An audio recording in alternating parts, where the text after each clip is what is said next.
Hello, PHCC. Welcome to Season 1, Episode 5 of PHCC Rocks, a podcast highlighting some of the great things happening all over America related to the National Plumbing, Heating, Cooling Contractors Association. I'm your host, Joel Long, and we are coming to you from today's international headquarters of PHCC and looking forward to having some great discussions in the coming weeks and months. We're doing this podcast because we believe in telling the incredible stories of our members, chapters, events, and partners from all over the country that make PHCC rock. Today, we are highlighting another great part of PHCC. We have two gentlemen from the great state of Ohio, Rocco Fana, who is the Executive Director of PHCC of Ohio, and Joe Shank, who is the President of PHCC of Ohio. Guys, thanks so much for the time today. It's great to have you on, and hey, welcome to our podcast. I hope you're doing well.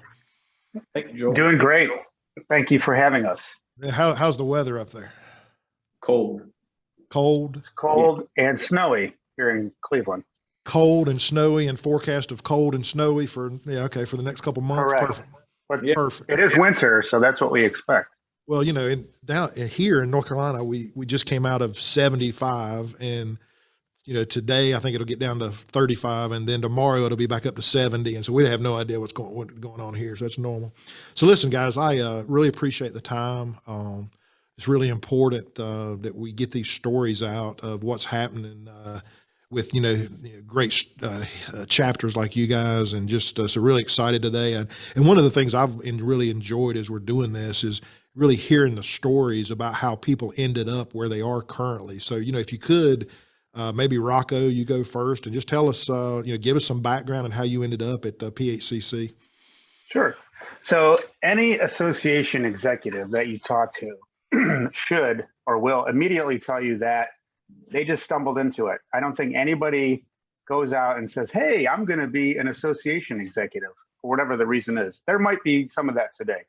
So I've been in the association world, if you will, for 20 plus years now. 13 of that this year has been with PHCC, which is great.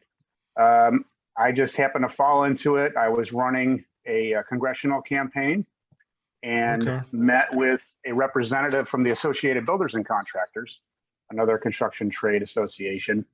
And I was asking him for PAC money, as all good. Of course.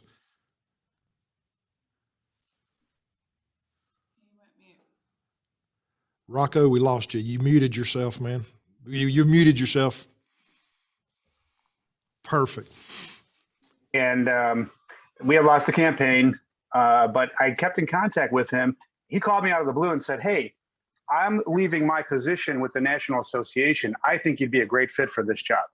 I said, fantastic. I know nothing about it, but let me check it out. So I started off as a government affairs representative for the Associated Builders and Contractors, working out of my home like I am today. I covered 4 states at that time. It was Ohio, Michigan, Indiana, and Kentucky, 10 chapters. And I worked with each of those chapters to implement government affairs programs. Some of them had some of them didn't. We worked on PAC events, supporting candidates. And that message that came from ABC, I've carried it throughout my career, is get into politics or get out of business. There you go. And that's always the number one reason why members should belong to any organization. So that's when I started with them. I was with them for a couple of years. Did a lot of great things, really enjoyed it. And then I jumped to the Home Builders. And then I was with the Home Builders National Association for a couple of years, then wound up at a local chapter, which is really where I cut my teeth being an association executive, and had some really, really good years there. And when I was still with the Home Builders, I actually had met my predecessor and talked to her about possibly one day becoming the executive director of PHCC. At that time, she wasn't ready to retire. She was actually, believe it or not, in her 70s. Oh, wow. Still quite young. Yeah. And that's getting younger. That's getting younger every year. That's right. And I had talked with her about things, but she wasn't ready because we had Joe Schmidt was about to become the national president from Ohio. So she wanted to be there for Joe and take care of that business. Come 2008, 2009, friend of mine called me and said, hey, remember that lady you talked to at PHCC? She's ready to retire. They're looking for a replacement. And I said, I'll be darned. So I had called her, met with her, discussed all the different options in that, had formal interviews because not only do I run PHCC, but I also run the Air Conditioning Contractors of Ohio. Right. So there's two groups that I would be taking on. And I think I was just in the right place. PHCC is your favorite. It is. Perfect. Okay, just checking. But don't let the ACCO guys hear that, because when I'm with them, I always say that ACCO is my favorite. That's good. No, they're both great groups, good organizations. Yeah. But I think at that time, I was in the right place at the right time, because we actually were coming back from Texas. We lived there for about a year. I was with the home builders, and my wife always said, I told my wife, if it doesn't work out, we could always come back, which we did. And got that call from her name, Sandy Pogan, and met with both boards, both executive committees. And as they say, the rest is history. Well, that's great. And it's amazing. Go ahead. I'm sorry. I worked for about a year as the assistant, just to get to know the members, understand how things operate and that sort of thing. So I didn't officially take over until 2010. You muted yourself again. Rocco, you muted yourself again. Atta baby. Yeah, okay. Well, I can hear you. Okay, perfect. The phone's ringing. This is going on. Perfect, man. And the kids, go ahead and get the kids in there, man. That'll make it even better. You know, I think it's interesting though, when you brought up, it's been interesting how some of the conversations we've already had, how many people get their first real tie-in to PHCC and the associations through governmental affairs in some format. And so it is a really huge part of what we do. So it's interesting to hear that that's how you got your start really in being connected with the association. That's pretty interesting. So it's good to hear. All right, Joe, how did you miss a meeting or something? How did you get involved with PHCC? Well, it's through this current employer that I'm with, MSD. I came in as a service manager, went to operations manager. I had friends who are in the plumbing business, have their own businesses, and they've told me about PHCC, and you could come to a meeting. And MSD being a member, we had a couple of guys going just really to keep their hours current. But I went to the meeting, and having friends there just turned into one thing to the next. And I've learned never to, if you say no, it closes the door, possibly you could never open again. So when you're asked to be, a zone director, and you start there to get into the state board, and then you're asked one day to become president-elect, and you say, well, sure. So I got all kind of free time. Sure. Yeah. It's, my background, HVAC, refrigeration. Really my passion is the trades, but I really do love refrigeration. That's my grassroots part of it. Supermarket refrigeration, ice cream machines, ice machines, those kind of things. So, but yeah, the plumbing is really an avenue or a trade that I didn't know before as well. But being involved with this group and the camaraderie with everybody who's willing to tell you anything about it is really cool, and it's been great. Yeah, that's great to hear. That's, that is one of the massive benefits I see all across the country, and it's really helped my business and our people that we talk to, is just, if there's so many people across the country, if there's an issue or you have a problem or you have a question, it's amazing how many answers you can get that are a lot better answers than I have by myself. So yeah, we see that. So it's good. Great. So one of the things too that's happened is just the realization that PHCC National is the oldest national trade association in the country. And I see you guys also have a few years behind you. Can you give us a little bit of background of the Ohio chapter? So we were founded in 1890. So we're up there in age, just like PHCC National. I didn't memorize all the information behind that. We have a 100-year anniversary book. The information is listed on our website. But I think it was the same idea of PHCC National, plumbers wanting to come together for the benefit of the industry and for consumers. As we all know, the plumber protects the health of the nation. And a lot of things going on at that time just kind of culminated and then forming their chapter and moving forward. And so, yeah, we're just a little bit over 130 years old. You can see from the graphic behind me, we use that logo to promote it in 2020, the great year that we had. And the other thing is interesting, Joel, with that history is you always find out, and when you're talking to members about how can we market PHCC? And I'm like, we're 130 years old. Do you understand? It's like, how much marketing do we have to do? I mean, it is sometimes a well-hidden secret. But I always tell our members, they're our best marketing tool. Oh, They should be promoting it and any kind of advertising that they're doing when they're talking to their customers, when they're talking to other potential contractors. So we've tried, different campaigns over the years in social media and websites and all that stuff. So it's a collective effort to get that word out there about PHCC. Yeah, it's a long, storied history, but we tend to not spend much on marketing. That's for sure, except Right. word of mouth. So tell me about the state association. Number of members. I did when I went on your website. I did notice you guys seem to have a lot of locals compared to other states. That Yeah. are So running around in currently this. we've got 6 local chapters in all the major markets, if you will. There's Cincinnati, Dayton, Columbus, Cleveland, Youngstown, Akron, Canton, and it's spread out across the state. We're working on actually trying to get a chapter out west in the Toledo area. Okay. There might be a potential chapter there. I think we're at about 185 contractor members, about 25 associate members. So we've been growing over the years. We were holding steady at about 170 members.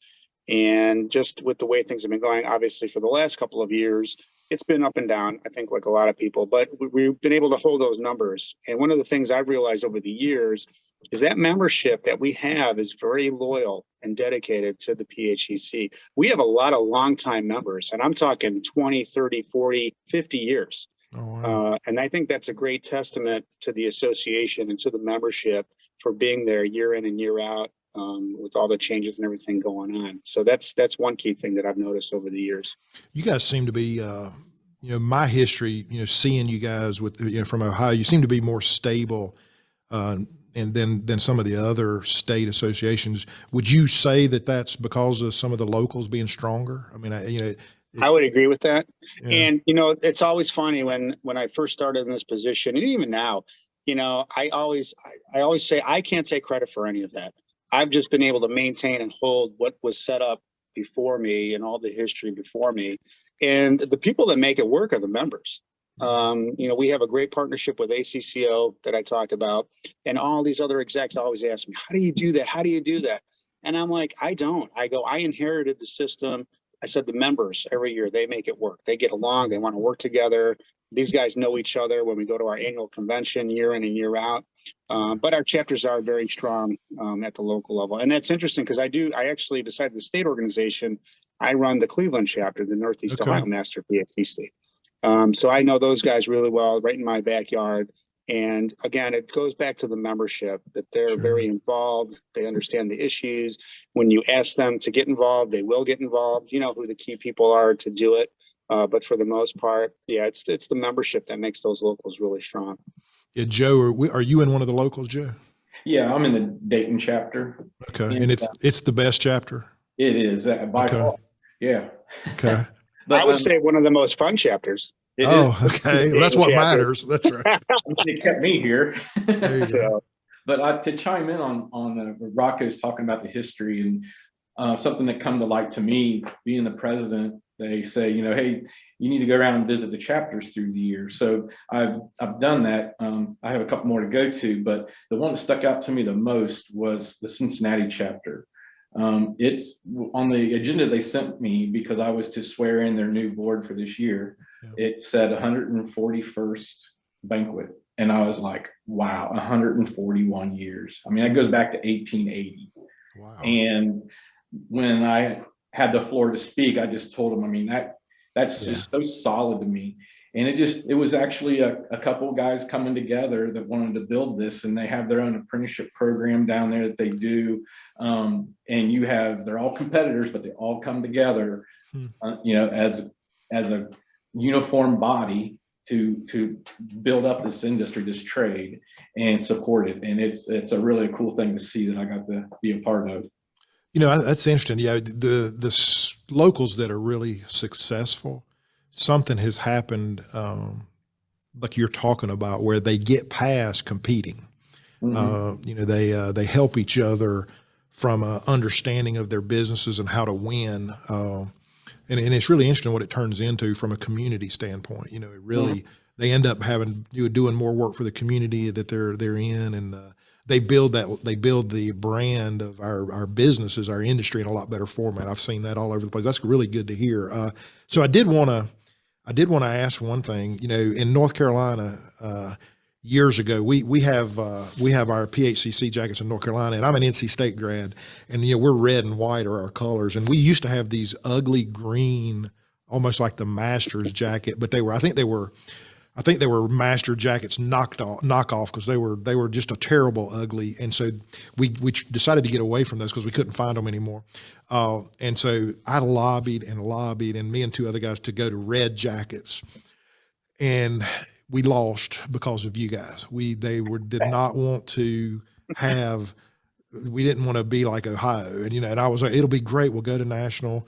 There'll be some kind of, but we lost. So give me we always call you guys you may not even know it, the Red Coat Mafia. And Nice. Oh yeah, there you go. Y'all, I'm probably letting out state secrets here, but give me, man, talk about the where did the red jackets come from? So I actually have asked this question over the years because sometimes I forget about it. And so I've been with the red coat since, it's been 13 years now, and it goes back a lot farther than that. My predecessor had the red jacket. When I first went to a local meeting and a state meeting, I saw these red jackets. So according to Joe Schmidt, I guess, and I don't know how long this goes back, but at the time, I guess California, and you think green is bad, Joel, they were wearing yellow jackets. Now imagine that, yellow. So Ohio wanted to I'm gonna be quiet. I'm gonna just be quiet. Keep going, Rocco. They wanted to copy that look, but obviously not with yellow. Yeah. And they went with red because kind of Ohio is known for red, and you got the Buckeyes, scarlet and gray, and the Cardinal is our state bird. They're red. So that's kind of the reason they came up with the red jackets. And everybody that serves on our state board gets a red jacket. And once they're done with their leadership position and their president, they keep that red jacket. And these guys are great. Our past presidents, whenever you're at national, our state meetings, they wear them. And the past presidents are interesting because every year, and you're going to be invited to this, hopefully you'll be able to attend our convention in March. So the past presidents get together for a yearly dinner. And part of that, I won't give it away, but the recent incoming, which will be Joe Shank, they have a little ritual and take care of some business that they go through. Part of that is you have to wear that red jacket. Okay. And if you don't, I don't know if there's punishments or fines or anything else going on with that. So they take it very seriously. But the red jacket is a great way to identify us. Every time we go to our state capital to lobby, they know the red jackets are coming, as well as in Washington. We've talked with staff over the years with different congressional offices, and they remember. They said, I remember the red jackets from, years ago or just last year walking around the Capitol. The one funny thing about them, when we would stay at the Marriott, if you remember, just across from Georgetown. The Key Bridge, yeah. The Key Bridge. So if you ever notice them, or even at the Capitol building, they wear red jackets. Oh, really? So on a few occasions, perfect. We've been asked to take luggage or direct some tourist group. We're happy to help anytime you want. Sure you are. Joe, I can get away with it a little bit more because you'll notice the other jackets, everybody's got a big patch. Well, I haven't got my patch yet. I mean, I have them, don't get me wrong, but I've been known to wear this jacket out on other occasions besides PHCC events. Oh, so, red's a great color. It's really flashy, and I like the jacket a lot. So, but that's kind of the history behind it. And it could go back 20 to 30 years because, Joe Schmidt has been around a long, long time. So, that's the history of the jackets. Joe, you going to add anything? I didn't know it was so known about the red jacket when I went to national out in Kansas City and wearing the jacket because that's what we do. I'd get on the elevator and they'd go, "Oh, you're from Ohio." I'm like, "Yeah, how'd you know?" You're the only ones who wear. How did you know? Nobody told me that I labeled myself. There you go. Well, I love it, and I think that history and tying you guys together is important, and that's one of the reasons we, in North Carolina, we wanted to do some of this. I think it's a great legacy thing that you got to keep going. So I hope you guys keep going. And I've got a red velvet jacket that may show up sometime, but anyway, that's another There you story. go. There You'll we be an go. honorary member here in Ohio. It is a lot of fabric and it's ugly, so it'll be perfect. You can still hang with us. It's okay. All right, perfect. You know, I was going to switch gears a little bit. You know, getting into some of the PHCC's national stuff. You know, we've got a strategic plan coming up in January, and you know, coming into the president this year, and I was there when we did the strategic plan 5 years ago. It was really an important event. You know, it's really an important piece of what we do, and I didn't realize it when I walked in that room that that couple of days, and we're getting ready to do it again at the end of January. You know, can you talk about maybe some things you'd like to see, or maybe how important you see that, or just give us some feedback on if you were in the room, maybe what would you guide us to really focus on going forward? Joe, you want to answer that first? Yeah, sure. Mine would I have some ideas. Just focus on the apprenticeship program, getting it out there, getting we got to capture the interest when the kids are in junior high, and not having so much, because there's a lot of rural areas where they won't be able to maybe get to a college or whatever. I think that is the best part about the online piece that's there, and I love the hands-on piece that you have. That PHCC has, where the instructor can actually set up the problem with an HVAC, something's broken, mess with the thermostat, and through that program they can test it and they come back, and it's challenging for them as a remote aspect that I really liked about it, that you can give to your technicians. Our service managers can create scenarios for them through that process, and they go home and work on it at night and come back and give the feedback of what they found. And I love that they had the trades that came in to compete at the national, seeing that and all that going on. I never was exposed to that before, so I love all that. It'd be nice if it would be bigger, we could bring more in, but we'd have a limited time when we do that national convention. Okay, yeah, definitely. Well, I really appreciate that. One of our main focuses is going to be how we continue the education format going forward. With the foundation, of course, and their strategic plan, but how we do it from youth all the way through. In our positions, Joe, we're not the youngest anymore. Right. How we do that education and what that means for our contractors. It's a very important thing to have a lifetime of education. And I think so the way we've started with the apprenticeship and recruiting kids straight out of high school, to your point, is a massive opportunity, especially in more rural areas like North Carolina and Ohio, where, you got these kids and their parents are terrified that they got to go to college and they don't have any money to pay for it, and they're getting into debt. And we've got a career that will help them pay for, and they can start producing immediately. So their self-worth goes up immediately. And it's just an amazing process if we can do that. You got anything, Rocco, or never mind, Rocco, we'll move on to something else. Whatever you want to do. No, I totally agree with Joe about the apprenticeship and the education to continue that. We're going in a good direction. The other thing that we've been doing recently is with this podcast, actually last year, I was able to sit down with folks from Odie and do a podcast with them just about how important the trades are and membership of PHCC and other things like that. And then now we've got, I know you're familiar with the American Plumber Stories. Oh yeah, great. That whole project that's come out. And it's kind of like this perfect storm is coming together for our industry and other trade industries, just about promoting how good the trades are and what a good career it will be and will make, and all the benefits that go into that. So if, PHCC can somehow tie into that, lock into that, that would be great, especially at the national level. The other thing too, Joel, is the state executive of Ohio, for me, national, and this isn't meant to be taken in the wrong way, but national is always an afterthought to me, if you will. And I always tell my members too, it's an insurance policy. It's there if we need it. You guys are doing your job. They're taking care of business. We've got Mark up on the Hill with legislative affairs, Chuck taking care of the regulatory. Everybody else is doing their job, that sort of thing. I don't really get hung up on the ins and outs of, hey, what's happening at national? What are they doing for our association? What's going on?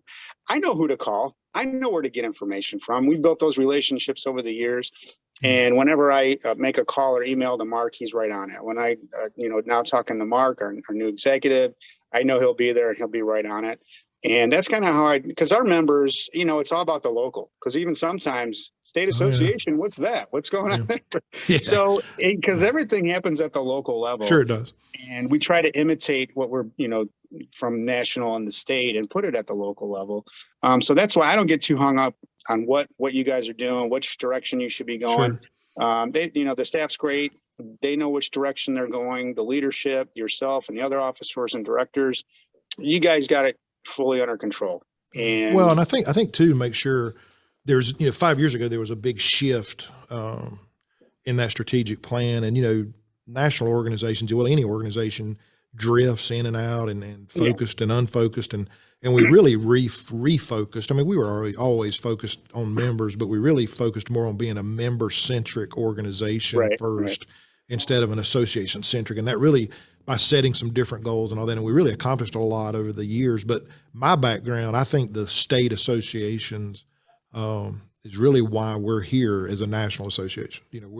We're here to make sure the states win, and then the states are here to make sure the locals win. And if that happens at the local level, then national is going to win, and then we're going to be a stronger industry because of it. And then every tier has its focus items that it can be really good at. There's things national can't influence directly too much of what's happening in the Cleveland and the Cincinnati local, but man, we can be there for support, like you're talking about at a large level. So I think it's really making sure that we stay in our lanes too.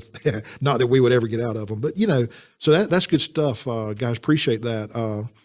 Joel. One thing I liked what I saw, since I'm from the outside coming in this last year. Yes, sir. The connection that you bring in national zone directors, like we have Ron Schmidt, and there's another group who Jeff Hager is a part of. You have connections.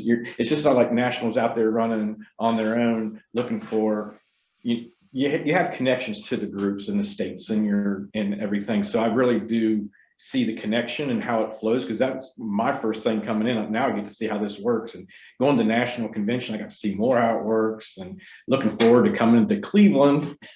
We're excited about that. That's gonna be great. And we're going to wear you out before that, I'm sure, coming to Cleveland. But we're coming to Charlotte next year, and they're going to wear me out. So it'll be a great thing.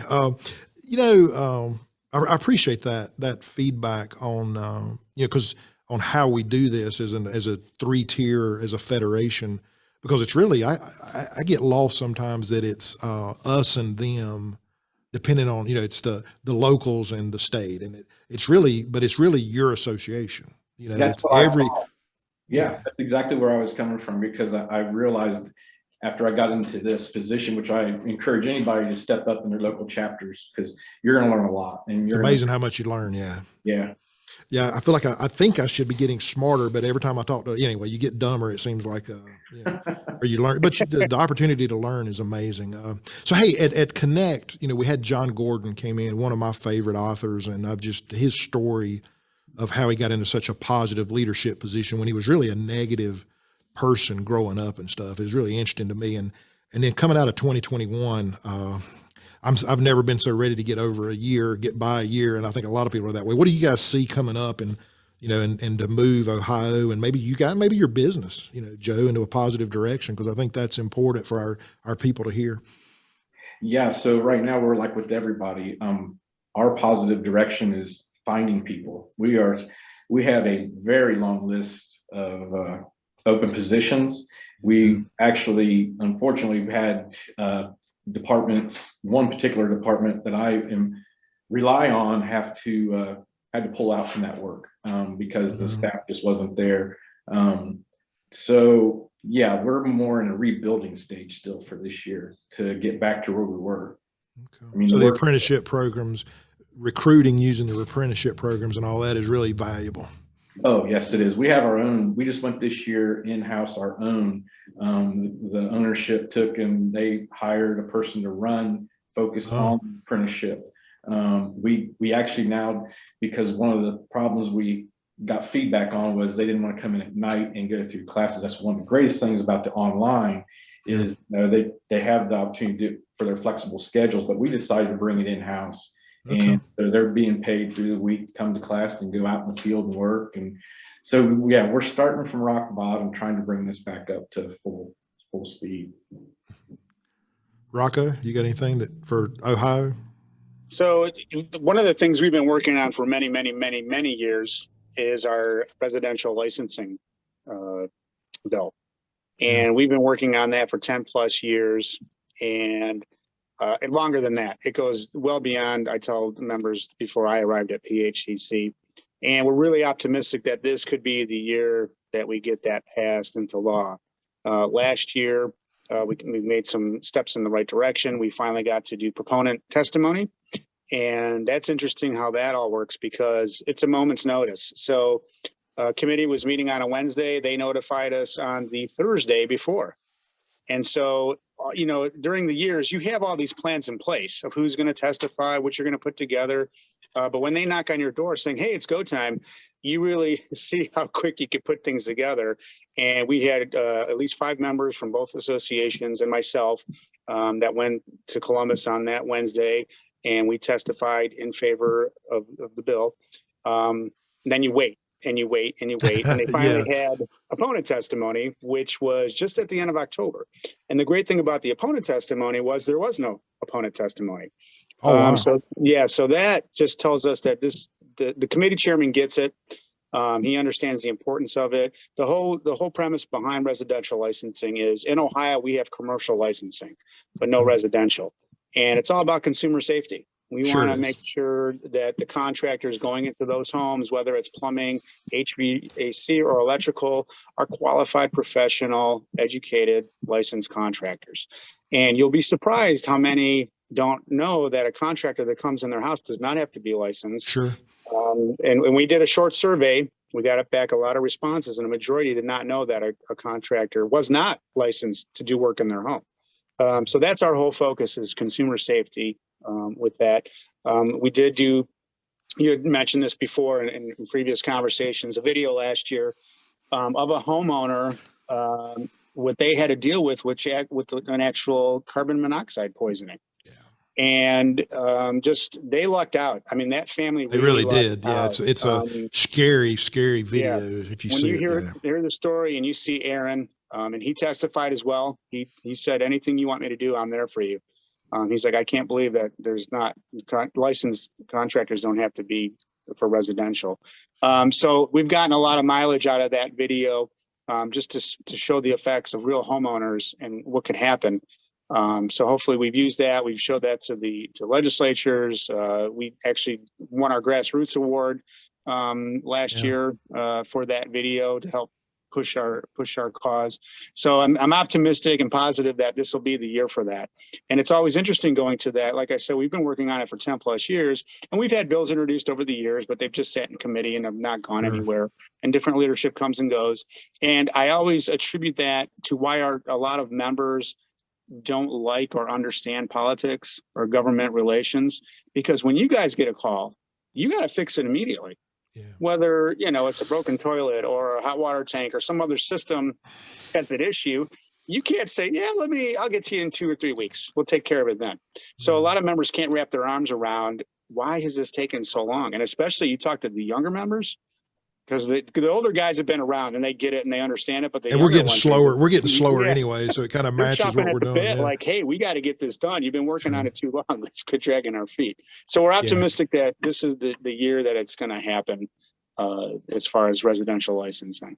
You said something about that too. I think it's interesting that the way our system's set up politically and PHCC, we're basically a republic set up like the states, where I think it's great to use the state licensing as a good example of, every state's a little bit different in how they do that licensing. Right. So we're able to look at state by state to see what works and what doesn't work, what works better. And so using all that information through the connections of PHCC, you get to see and talk to a lot of different execs and a lot of different state leaders on what's happening in their states. And then it makes us a lot stronger going forward. So that's good. But it takes forever, in our view, to get some of those things changed. But it's probably a good thing in our system. Quick change is dangerous, and the unintended consequences can be dangerous. So it's probably a really good thing to. Well, and that's a good point, because that's the way it's set up. It's supposed to take a long time.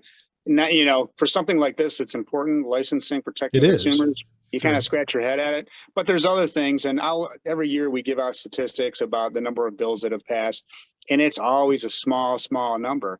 And the members are amazed. They're like, are you kidding me? It's like, sometimes it's less than 100 at the Right. state level and even less than that at the national level. So, and I tell members, that's the way it's set up. I go, it's not easy to get a law passed, nor it should be. Plus, you have to have all these other groups and people weighing in their opinions and giving feedback and this, that, and the other thing. So it's a good system and it works. But again, you scratch your head about something like as important as licensing. Why is this taking so long? So, but we're going to get there. We're going to get there. Yeah, Joe, I would think the contractor perspective, getting licensing done is always, when you poll your contractors, that's a mixed thought process, because a lot of us are really conservative thinking, less government. And so then you get to something like this and you go, my goodness, we got to have this. And so it's an interesting dynamic, isn't it? Oh yeah, it is. It's a whole different scenario for different trade or different companies involved in that. Because your construction side of home builders really don't want any licensing on them. And but yet when you're talking about, I mean, that's what makes laws, is when it affects so many lives of our population. You better believe it. And that's why we're here. Yeah. And that's why hazard labels get put on products that get shipped out to us, and there's so much small print to read, and just the nature of the beast. It does. Well, that's good. Rocco, good luck on that. And man, that would be a great success. Thank you. Before Dave Frame's term next year. So let's make that happen this year. We'll try. And then we'll try to take credit for it. That'd be perfect. Sounds good. So I want to switch gears to some personal stuff. Tell me, so I think this needs to be more personal, because then we relate a lot of times across the country. Tell me something that nobody knows about you, if you can. Not too personal. Not too personal. Yeah. What about you, Joe? Uh-oh. Okay. Well, I mean, gosh, I'm an open book, but I don't know if I'm going to go that open. Okay. The fifth. No. Or something you like to do, do you go, of course, what do you like to do when you're not working, all that kind of stuff? What people don't know about me probably is the satisfaction I get from, and this is no BS, it's a fact, when I love going out and fixing things for people. Oh, wow. Yeah. That's when I talk to people coming into the trades, and actually with our new apprentices, the very first day is I set what the expectation is. And if you're here just for a paycheck, we don't want you here, because we want more than just somebody for a paycheck. I have a passion for what I do. I love refrigeration. When HVAC, I would go home at night after running calls all day long on the truck and lay down. I couldn't go to sleep. I was thinking about what I did, what I fixed, how long do them people really deal with that problem? And it's exactly how I tell the new recruits coming in, that of my mentality of how I go through that process. And believe me, that wasn't something that I did at 16. I started out riding a service truck when I was 13 years old in my dad's business. And through it. And so yeah, it's learned. I wish I wasn't so stubborn when I was younger. That thing that I can't relate to that, can I, Amy? I can't relate. The big meaning. I mean, there's a lot to listen to your elders, because there's a lot of learned lessons there, and that's what I try to tell the recruits when they come in. I've been there, done that, and I wouldn't ask you to do anything I haven't done myself. And so yeah, I just have a passion about fixing things. I think the Lord put me here to fix. Joe. Okay, Joe.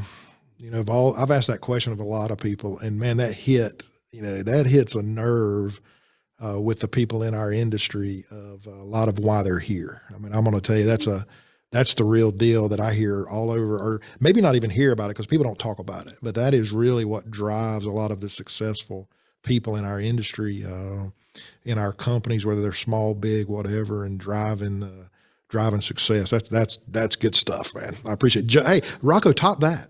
Absolutely. I don't know if I can. One of the things I like to do, and I've been accused of, is I'm kind of a DIY junkie. And also on the side, I like woodworking and I like to build things. Oh, wow. And there's a lot of stuff and furniture around our house that I've built with my own hands and recycled and repurposed and that sort of thing. a little plug, my wife owns her own store. It's a home goods artisan store. And a lot of the furniture I've made for her. No kidding. So Oh, just wow. tables out of wine boxes, and I've made a couple of bars, that sort of thing. And I just like doing that. One of the reasons I say DIY junkie, when our 6-year-old was coming, we had a baby-proof house, obviously, and it hadn't been done in quite a long time. So we were looking at gates for the bottom of the stairs and the top of the stairs. So all the gates I was looking at didn't really quite meet what we needed. So I made my own. Oh my God. And when I made that you're gate that guy. So afterwards- you're that guy. Okay. I'm Perfect. like, I think I might have a problem. Well, but that So- fits. But I mean, Joe, don't you think that fits too with who we are? I mean, that's who. Oh, yeah. It definitely fits, man. We can make that better. Yeah, that's perfect. But I know my Rocco. limitations. I know when to call the professionals, to come in and take care of things. Do we need to ask your wife? Do we need to ask your wife that question? No, Yeah. Okay. she because she will always say, "Don't you know plumbers? Don't you know HVAC guys?" I said, "Absolutely, absolutely." So Perfect. Good. That's good stuff. Another question I like to, as we're getting a little bit older, I like to ask is if you could go back and talk to your 20-year-old self, what advice, would you give yourself? Me, it'd be ask more questions. Listen more and ask more questions. Yeah. Yeah, definitely. Don't do that. I'm learning to do that more and more. That's one of those things as you get older, you start to open your eyes more. Yeah. right. Rocco? I'd say that's great. I'm trying to think, gosh, where was I when I was 20 years old? I think I might have just still been in school, going to college. Something that I always talk about today, being the executive, is I wish maybe somebody would have approached me at that time with a career in the trades or talked about the trades. Even in high school, I don't remember anyone talking to me about plumbing, electrical, or HVAC saying, "Hey, did you know this could be an option?" Because I was set on going to college, but at that point, I had no idea what I was going to do. I don't think I decided that until my junior year, believe it or not. But I wish somebody would have because if I asked the question, like, what else is available out there?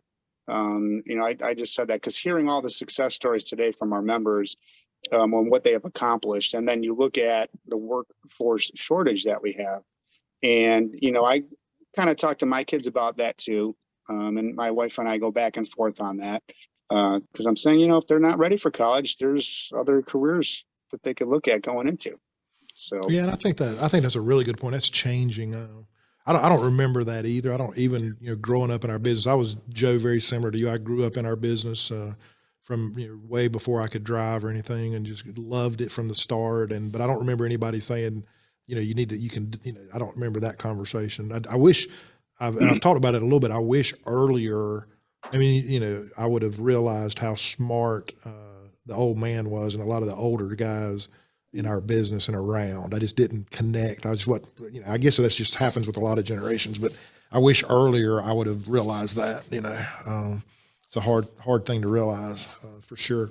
So, thanks guys for that. I think it's good to get that kind of feedback. It really helps us. Anything else from, that you want to add that we haven't talked about? No, I'm good. Rocco, you got any other Ohio is the best things like the red coats or anything? The big thing I always talk about is our legislative efforts here. Our members really understand the importance of legislative affairs. But the big thing that we have is our partnership with ACCO. I've mentioned that before. Just because right around the corner is our annual convention. First week of March, we'll be in Cincinnati this year. Okay. And we're going on our 22nd year of doing this. And that's where I talked to executives from ACCA and PHCC, and they all want to do it and try it. And they always tell me, what's the secret? And I say, the members make it work. They decided those 22 years ago that rather than each doing their own trade association, why not do one big convention and take care of it? And our exhibitors appreciate that. Our suppliers, definitely. they come the one time, they can hit everybody across the state. But besides the convention, we do our legislative day at the Capitol together, which is great. And if there's any other kind of projects and things, they always are ready to get together and do things. Actually, the local chapter, Northeast Ohio, we're having a joint meeting with the Akron-Cleveland ACCA next week. Okay. And I always promote that to the local chapters as well, saying, hey, team up with your local ACCA chapter. They're looking for probably the same speakers you are. You can get those guys together. So that's just another great thing that we have. Well, congrats, guys. I tell you, I really appreciate the time. You know, it is good to hear the success stories all across the country. And you guys, in my experience, you guys, Rocco, and your group has always been, you know, one of the consistent leaders that we've seen across the country. And we always are asking your success stories so that people can copy it. And we hear that. So congrats, Joe. Great to meet you. I really appreciate hearing that history that is, you know, that is so similar to how, you know, getting started at such a young age and especially that excitement of fixing things. I think, well, that's going to resonate with a ton of us. So it's good stuff. Any last things to add? I had to cut you off. No, let's make this next year better than the last two. Yeah, boy, that is for sure. So thanks, guys. So listen, everybody, thanks so much for taking the time to listen to today's episode. Please spread the word if you can about the podcast, and please don't hesitate to contact us here at podcast@phccrocks.com. We're always looking for suggestions for future podcast topics and guests. You can find the podcast and subscribe at the website phccrocks.com. And please follow us on our local social media platforms. You can also find us and subscribe and rate the podcast on most podcast services such as Apple Podcasts, Spotify, and Google. Thanks again to Rocco Fana and Joe Shank. Guys, thanks so much for being our guest today. PHCC Rocks is produced and brought to you by Amy Anderson and Elizabeth King from GSM Services and Charlotte Parham of PHCC National, edited by PHCC National. I'm your host, Joel Long. Thanks again for hanging out with us, and please keep coming back to hear more reasons why PHCC rocks. Have a great day.